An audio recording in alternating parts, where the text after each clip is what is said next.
It's everyone's friend, it's Tyler. It's everyone's friend, it's Tyler. Hey guys, Tyler here. As you guys already know, I made a video on my channel talking about the new tokusatsu channel called Tokusatsu, in which they have like programs like Ultraman, Kamen Rider, as well as the other tokusatsu stuff on their channel by Shout Factory.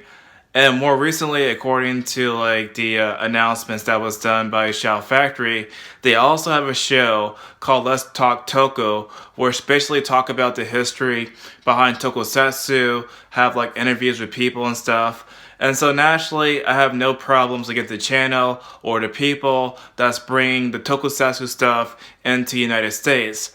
However, on like social media, I saw a clip that drew my attention. And honestly, I just could not believe like the stuff that the person said in that one particular clip. Due to copyright reasons, I'm not going to show you guys the clip because I don't get a strike on my channel or nothing. But basically in the clip, the guy was saying that, of course, like Ultraman and also Super Sentai is xenophobic because basically you have humans just trying to save the whole entire planet from aliens, and that is like evidence of like Japanese xenophobia against like the West or something. It was so strange and so bizarre. So if you guys want to see a clip of that whole entire segment, I'll have it in the link in the description box down below to give you guys an idea of what I'm talking about. Before I refute the claim, I first want to demonstrate my credential for this topic because obviously I am not an expert by all means. I'm just a collector of tokusatsu, and I have like so many Blu-rays and DVDs, it's just ridiculous. Like, of course, I have the Gamer movies. Like, I have all these freaking Gamer movies in my collection. It's just, ridiculous. I also have, of course, the Dai Margin set. I also have this humongous box set for like Ambassador Manga or something. Yeah, manga. Whatever. I cannot pronounce the name right now. But basically it was called the Space Giants in the United States.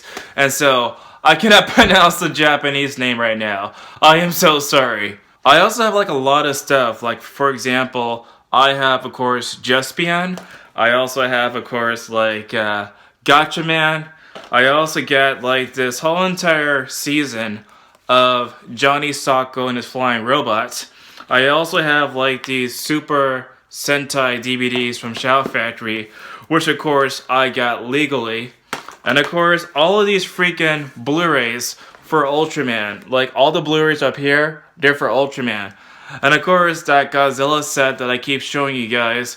And so basically my contention to talk about this whole entire subject is pretty solidified because I've seen like a lot of these shows, a lot of these programs, and so naturally I want to talk about whether or not Ultraman or Super Sentai is xenophobic or whatever. I honestly do not understand how Ultraman could be xenophobic. Like the whole entire plot for Ultraman is basically an alien coming down to save the entire planet. That's basically it. Like, Ultraman is supposed to be the savior of humanity. He uses his special powers to transform into like this giant alien thing to fight off against the monsters. There's nothing xenophobic about an alien trying to save the entire planet. And matter of fact, there's like a whole entire science patrol team trying to, help Ultraman out.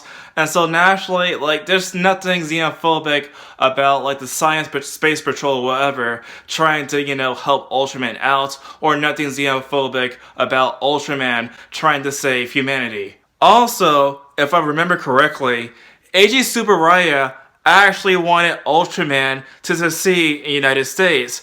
And matter of fact, Ultraman was brought over to the United States back in the 1960s. And matter of fact, he made sure that the actors that he picked look American enough to sell it to an international audience. So, Ultraman always been international, always been inclusive. There was never ever a single thing that was actually xenophobic against Ultraman. As far as Super Sentai being xenophobic, again, that is not true. Like, I remember, like, there was a show, it was like Spider-Man, the Japanese Spider-Man, And they actually asked, of course, the permission from Marvel Studios to make that whole entire show with the cooperation of Stan Lee.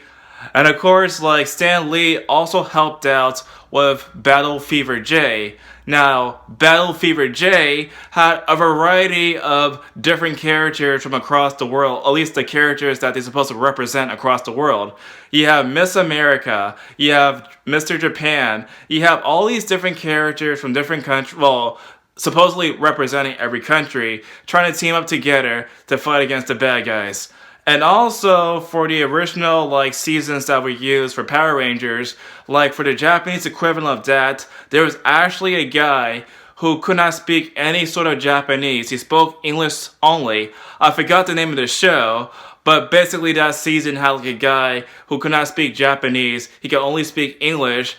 And basically over time he spoke Japanese. So again, there's examples of course, like Super Sentai and of course Ultraman unifying the world with international characters. And so how is it xenophobic, those two shows? Look guys, I really appreciate that Ultraman and of course Godzilla and of course Gamera and all of these major tokusatsu stuff being officially released in the States for the first time ever this year. I honestly, truly appreciate it. However, we need to call out people who try to put like this sort of, ideas that every single thing must be political, when in actuality, none of this stuff is political. Like, basically, the whole entire purpose of watching this kind of stuff is to see monster beat the shit out of each other. It's not to have some sort of, political analysis of whether or not trying to, save the entire planet is xenophobic or not. Like, I don't understand that. But what do you guys think? Tell me in the comments section down below, and I'll talk to you guys next time. It's everyone's friend, it's Tyler. He's your only black friend, so he's your best black friend. I wouldn't trade him for another black friend, because black friends are rare, as you should be aware.